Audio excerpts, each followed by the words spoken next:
Sekarang saya jemput Yang Berhormat Marang 20 minit.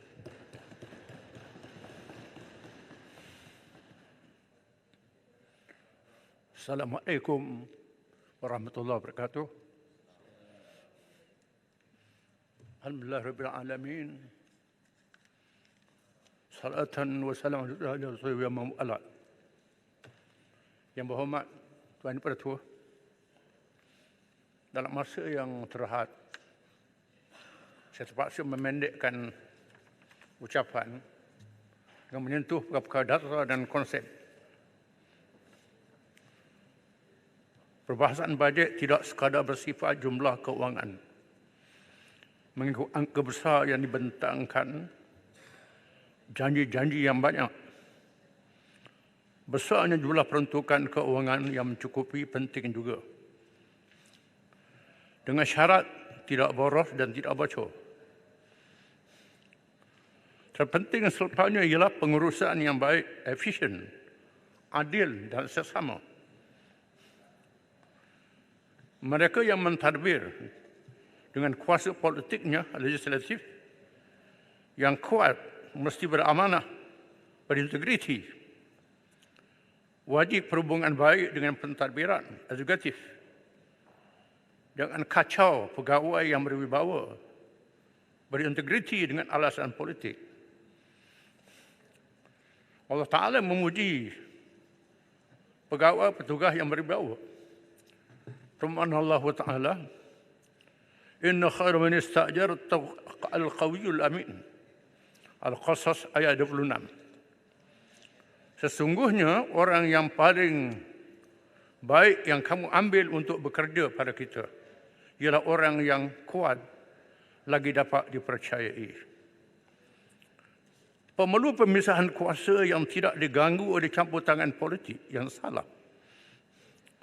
Kekalahan PH dalam undi penjawat awam jangan jadikan dendam yang salah dan merasakan.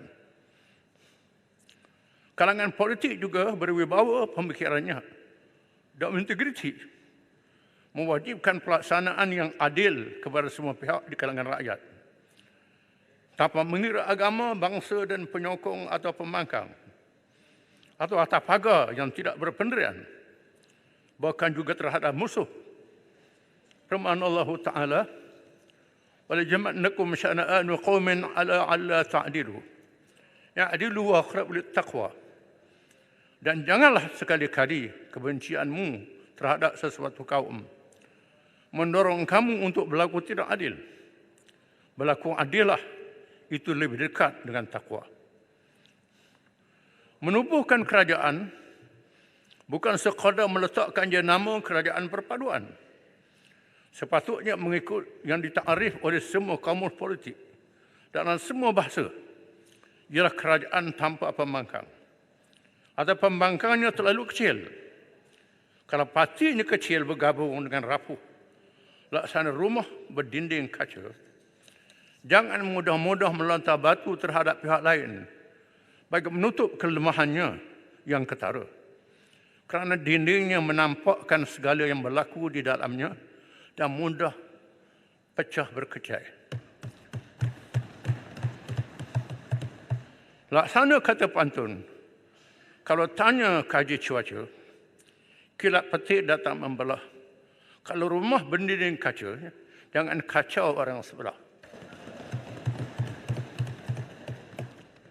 Saya hadiahkan pantun kepada Pak Si Gudang yang berani, yang berhormat, yang berani membuat ucapan.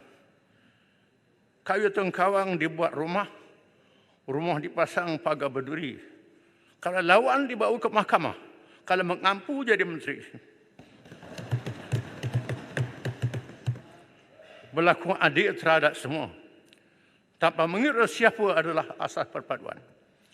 Allah menegaskan dalam ayat tersebut di atas supaya berlaku adil terhadap musuh juga. Pembangkang dalam negara demokrasi selepas pilihan raya dianggap penasihat, melakukan muhasabah terhadap kerajaan supaya jangan asyik syok sendiri dengan tidak menyedari kelemahan-kelemahan yang berlaku dan membetulkan kesilapannya. Khalifah Islam yang Abu Bakar radhiyallahu anhu pernah menyampaikan ucapan, Ayuhan nas, inni wulitu alaikum, wa lastu bi khairikum, fa in ahsantu fa'inuni, wa in asa'tu faqawwimuni.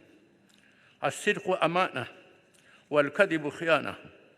Ad-dha'ifu fikum qawiyyun 'indi, hatta akhudha al-haqqa lahu, wal khayyu fikum dha'ifun 'indi, hatta akhudha al-haqqa minhu. Wahai tuan-tuan, saya telah dipilih menjadi pemimpin kamu. Padahal saya bukannya orang yang terbaik daripada kalangan kamu. Oleh itu, sekiranya saya berlaku baik, tolonglah saya. Sekiranya saya salah silap, perbetulkan saya. Benar adalah amanah, bohong adalah khianat. Jangan mengampu saya. Orang yang lemah daripada kalangan kamu adalah kuat di saya. Lalu saya bagikan kepadanya apa yang menjadi haknya. Dan orang yang kuat daripada kalangan kamu adalah ramah di saya. Saya rampas hak orang lain yang dirampasnya. Tindakan melengahkan peruntukan di kawasan pembangkang dan kerajaan negeri yang dikuasai adalah tidak tepat dengan prinsip Islam dan demokrasi. Dan terlalu jauh daripada Islam yang menjadi agama negara, termaktub dalam perlembagaan. Dan sangat mencela imej Islam. Allah yang Maha Berkuasa menunjukkan keadilannya yang mutlak, menjawab kepada Nabi Ibrahim AS. Wa idh qala Ibrahim rabbi ij'al hadha baladan amina warzuq ahlahu minas thamarati man amana minhum billahi wal yawmil akhir. Qala wa man kafara fa ummatahu qalila thumma utarruhu ila adzabin nar wa bi'sal masir. Surah Al-Baqarah ayat 126. Dan ingatlah ketika Ibrahim berdoa, Ya Tuhanku, jadikanlah negeri ini negeri yang aman, sentosa. Dan berikanlah rezeki dan buah-buahan kepada penduduk yang beriman sahaja di antara mereka kepada Allah. Dan hari kemudian Allah menjawab, dan kepada orang yang durhaka pun aku beri kesenangan sementara di dunia ini. Kemudian aku hukum dia menjalani seksa mereka. Itulah seburuk-buruk tempat kembali. Allah tetap memberi rezeki kepada semua hamba-Nya, termasuk kepada hamba-Nya yang durhaka melawannya. Adapun kesalahannya dikira dalam aspek yang lain, dengan pembicaraan yang adil. Selepas pilihan raya, semua menjadi rakyat kerajaan siapa yang memerintah. Inilah konsep demokrasi yang betul. Jangan bab cukai ambil daripada semua. Bab hasil bumi dikebas daripada semua negeri, termasuk negeri pembangkang dan rakyat pembangkang. Tetapi dalam mentarbie dan membahagikan peruntukan dibeza-bezakan.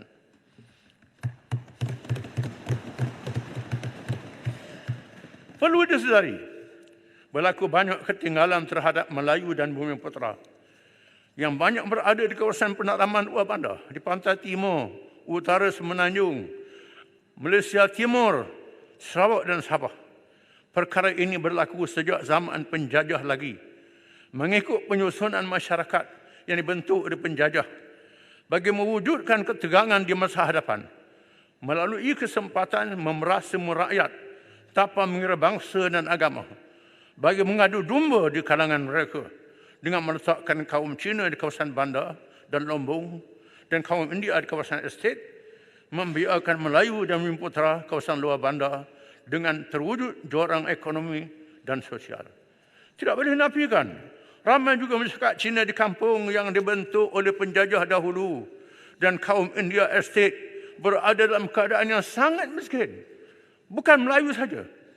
Apabila kita mencapai kemerdekaan, keadaan ini diteruskan. Kaum Melayu dan Bumiputera yang paling besar jumlahnya terus dalam ketinggalan. Walaupun wajar diberi hak istimewa, tetapi keadaan tidak banyak berubah. Banyak peruntukan diberi, tetapi berlaku ketirisan dan keluar daripada sasaran kerana salah urut tadbir. Berlakunya penyelewengan dan rasuah daripada atas hingga ke bawah. Bank Bumiputera juga telah meninggal dunia. Subsidi petani dan nelayan tidak mengubah keadaan. Bahkan ada yang tidak sampai kepada mereka yang berhak. Aspek penjagaan dikuasai oleh kelompok yang tertentu sahaja. Menjadi kekayaan negara berpusing di kalangan kelompok yang tertentu sahaja.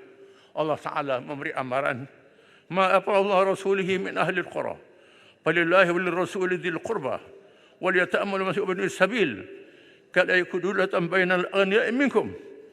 Apa harta cukai yang dipungut daripada penduduk-penduduk hak umum Allah dan Rasul. Yang berasal penduduk kota itu hak Allah dan Rasul, hak umum, kaum kerabat, anak yatim, orang miskin dan orang-orang yang dalam perjalanan, supaya harta itu jangan beredar di antara orang-orang kaya saja di antara kamu. Ini kebanyakan penduduk luar bandar daripada Melayu dan Putera memberi sokongan kepada Perikatan Nasional dan Parti Sarawak dan Sabah. Adapun Pakatan Harapan mendapat sokongan penduduk bandar dan kawasan campuran yang didukung oleh bukan Melayu dan Putera. Maka tindakan kerajaan PH yang membelakangi kawasan PN, Sabah dan Sarawak tidak mampu mengubah keadaan. PN yang mengambil alih dalam masa yang singkat di masa bencana wabak dapat menunjukkan sedikit perubahan.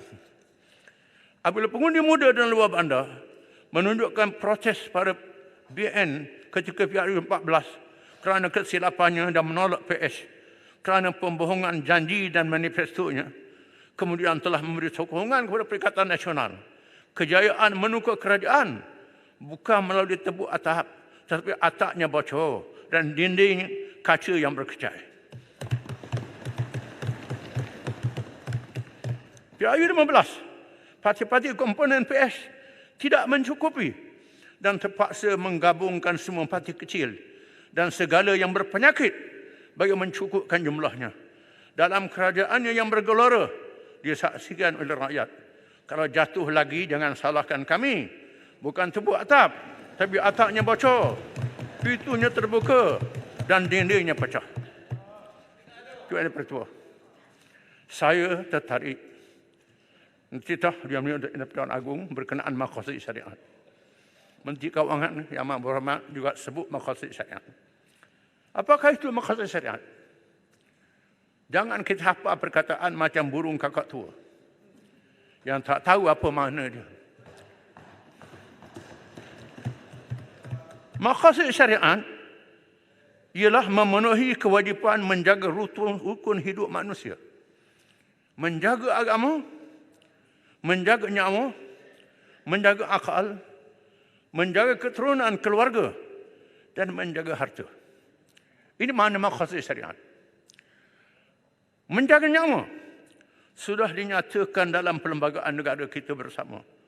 Perkara 31 dalam perlembagaan menyatakan bahawa Islam ialah agama bagi persekutuan. Tetapi agama-agama lain boleh diamalkan dengan aman dan damai di mana-mana bahagian persekutuan. Hal ini bertujuan bagi menjamin kedudukan orang bukan Islam serta menjamin perpaduan rakyat bilang kaum dan agama di negara ini. Apa yang penting menjaga sempadan yang mencetuskan provokasi, pertemuan oleh provokasi yang tidak bertanggungjawab oleh berbagai pihak khususnya media upahan secara halus menyediakan provokasi. Ini perlu dijaga. Kerajaan perlu bertindak terhadap media-media sosial yang lakukan provokasi ini untuk jaga hubungan harmoni antara kaum dan agama.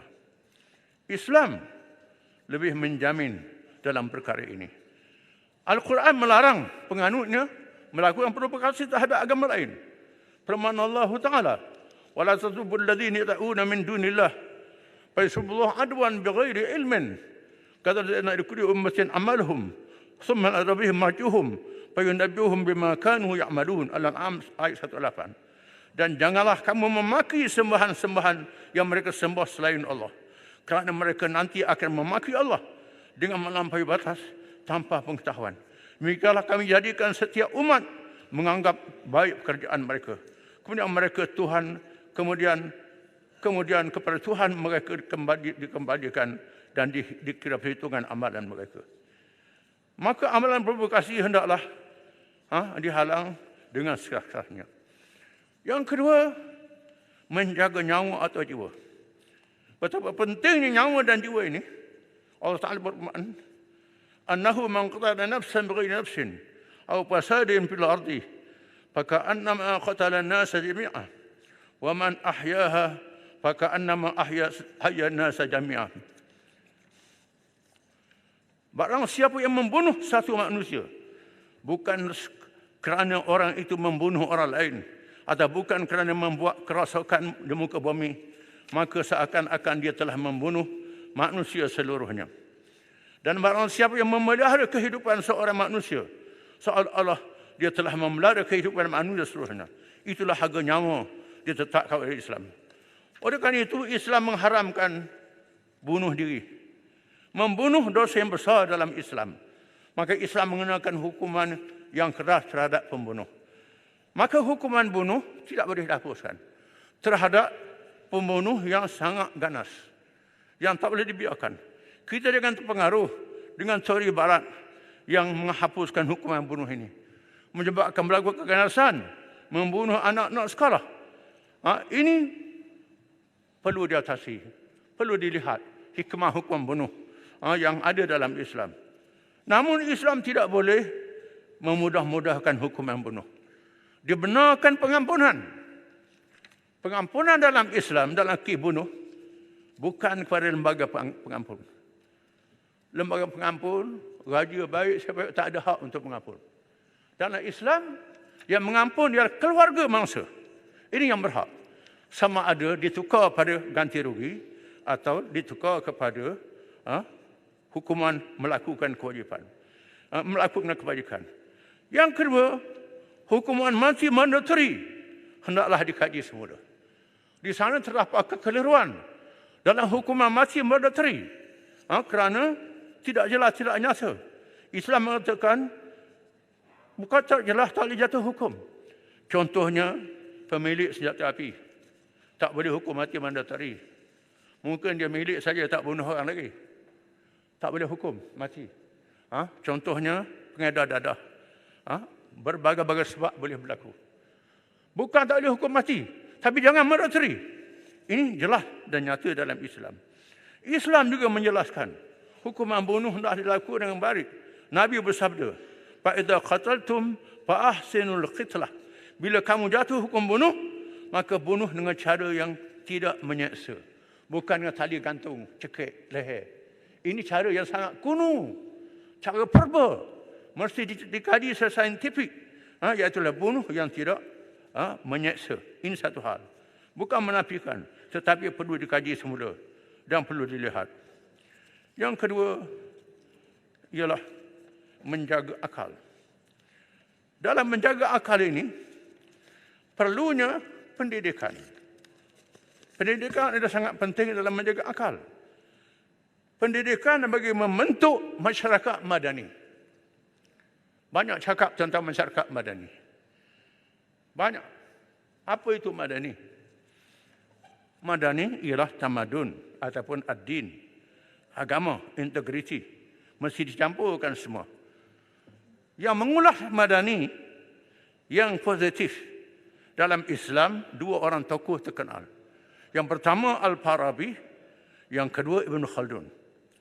Al-Farabi menyatakan dalam tulisannya Al-Madinah Al-Fadilah, an yakuna jayyid al-fahmi wa tasawwur, jayyid al-fitnah, husn al-ibarah, muhibban lit-ta'lim wal-istifadah, غير شره في المأكول والمنكوح، كبير النفس محبا للكرامة، وأن يكون الدرهم والدنيا وسائر أعراض الدنيا هينا عنده، وأن يكون محبا للعدل وأهله ومبغضا للجور والظلم، وأن يكون عدلا غير صاب القياد، ثم يكون العزيمة على الشيء الذي يرى أن يفعل. Baik kefahamannya, mengetahui sesuatu hakikat, bijaksana, cerdik, pandai membuat kenyataan yang tidak mengedudukan orang, kasihkan ilmu, mendapat faedah daripada ilmu, tidak rakus bernafsu dalam semua perkara, berjiwa besar, memuliakan keluhuran budi dan akhlak, tidak terpengaruh dengan kewangan dan dunia sehingga melekakan, sayangkan adil dan orang yang adil, bencikan zalim, orang yang zalim, berlaku adil, mudah dalam memimpin, melakukan sesuatu dengan keazaman yang kuat. Ini ulasan Al-Farabi. Ibn Khaldun mengatakan, al-insan madaniyun bil-tabi'i. Manusia itu adalah madani dari segi tabi'inya, dengan makna hidup bermasyarakat dari segi tabi'inya. Secara bermasyarakat, bertolong-menolong di antara satu sama lain dengan bermoral dan berakhlak, berpandukan firman Allah Ta'ala, Ya ayuhan nas, inna khalaqnakum min dzakarin wa untha, wa ja'alnakum inna akramakum indallahi atqakum. Wahai manusia, sesungguhnya kami ciptakan kamu seorang lelaki dan seorang perempuan, berbangsa-bangsa dan berpuak-puak, supaya kamu kenalan antara satu sama lain. Yang paling mulia, yang paling bertakwa, yang paling berpegang dengan agama dan berakhlak. Integriti, akhlak sangat penting dalam menerima masyarakat madani. Kalau cakap tentang madani, tetapi tak jaga integriti, tak jaga akhlak, bercelaru, tidak tapih betul-betul, menubuhkan kerajaan, ini tidak mencapai madani yang positif, tetapi madani yang meruntuh dan merosakkan, yang pernah diberi amaran oleh Allah Ta'ala terhadap kaum yang terdahulu, iaitulah kaum Ad, kaum Samud, kaum yang dibinasakan oleh Allah. Alam tara kaifa fa'ala rabbuka bi'ad idza ramadat al-yaman alladhina khalaqu min sulaiman fil bilad wa samud alladhina wa fir'aun dzil awtad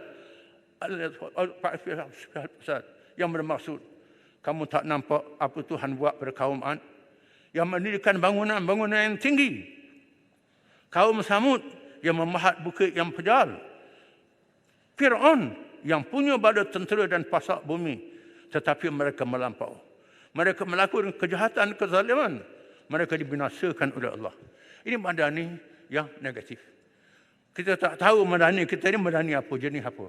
Positif ke negatif, tak tahu bercelaru. Ini mesti faham. Yang kedua, menjaga keturunan, jaga keluarga. Islam menghormati jaga keluarga, sehingga menganggap manusia semua adalah satu keluarga, tanpa bangsa dan kaum. Quran mengatakan manusia daripada Adam dan Hawa, ibu bapa yang sama, berpecah sebagai bangsa. Hubungan silaturahim antara kaum yang bagian adalah dijaga dengan baik. Ini sangat penting. Dalam masa yang sama, Islam menghormati keluarga, walaupun berlainan agama.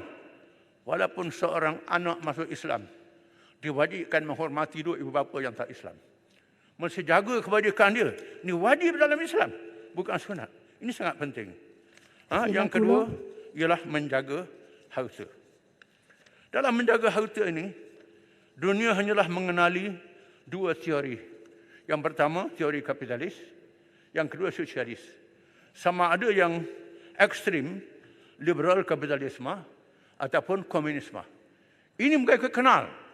Mereka tak kenal di sana ada penyelesaian yang wasatiyah, yang sederhana, yang mementingkan individu dan masyarakat. Bukan individu saja, termasuk masyarakat, iaitulah Islam.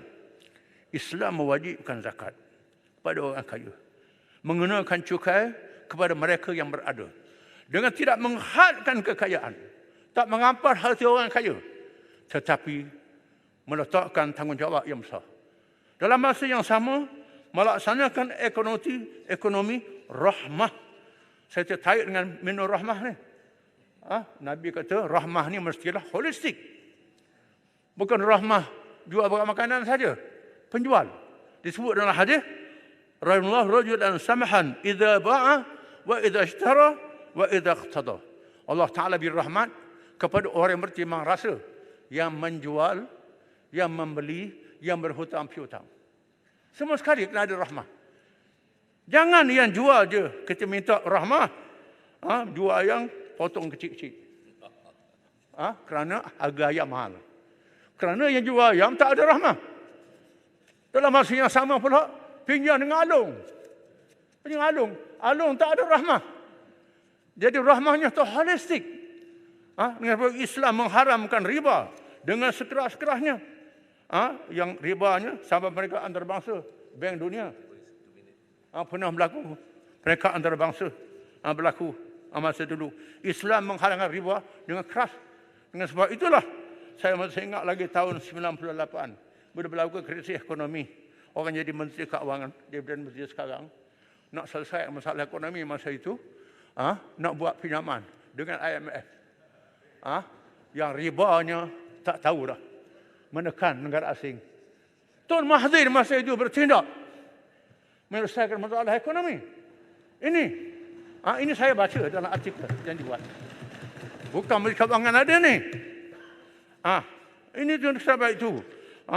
Dan kita lihat hari ini dunia bertembung antara timur dan barat masalah ekonomi. Bukan sahaja masalah sempadan, punca ekonomi beluk timur dan beluk barat. Berlaku krisis yang dahsyat. Kita bimbang perang dunia yang ketiga boleh berlaku. Macam perang dunia pertama yang kedua. Kita tak mahu PM kita rapat dengan Amerika. Jadikan kawasan ini medan perang. Macam perang dunia kedua dulu. Dalam sejarahnya, negeri jajahan jadi mangsa perperangan. Lebih asyap dari negara besar. Dengan sebab itu, mesti kita bersikap berkecuali dalam krisis timur dan barat.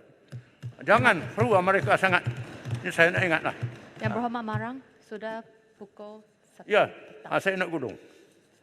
Saya nak gulung sikit saja. Walaupun baik dibentang dengan jumlah keuangan yang besar dan janji yang banyak, ucapan didahulukan dengan ucapan Nabi Yusuf yang disebut dalam Al-Quran oleh Yang Amat Menteri. Qala ja'alni ala khazainil ard inni hafizun alim. Berkata Yusuf, jadikanlah aku bendaharawan negara Mesir. Sesungguhnya aku adalah orang yang pandai menjaga lagi berpengetahuan. Yusuf dilantik oleh Allah Ta'ala. Tuhan lantik dia. PM kita, rakyat Tambun lantik dia. Yusuf dikawal oleh wahyu. Kalau dia buat silap, malaikat Jibril turun. Betulkan dia. Tetapi PM kita, dia ada penasihat, dia lantik sendiri. Yang Berhormat Marang, sudah pukul jam 1. Yang dia lantik sendiri. Kita tak tahulah penasihat dia macam mana. Tak sama Jibril. Dengan sebab itu, saya ragu. Jangan kita belajar Quran saja tak kena dengan tempat dia. Sekian, terima kasih. Assalamualaikum.